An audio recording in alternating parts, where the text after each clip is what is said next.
If the equation given above has exactly one solution, which of the following cannot be the value of a?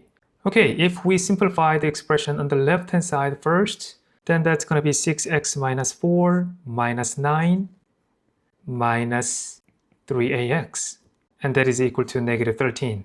So 6x minus 3ax, this is minus 13, so minus 13 is equal to minus 13.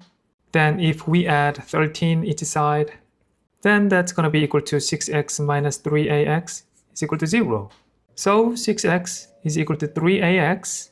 And if the expression on the left-hand side is equal to the expression on the right-hand side, which means if we have the same linear terms, then this equation has infinitely many solutions.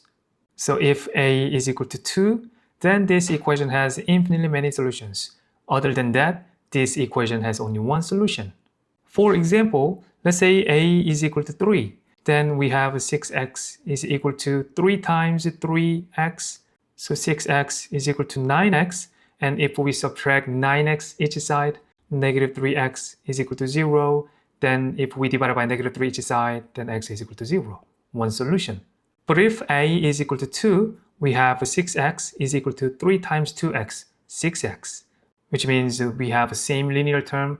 Then this equation is always true for all x, right? So the answer must be B. If a is equal to 2, then the equation has infinitely many solutions.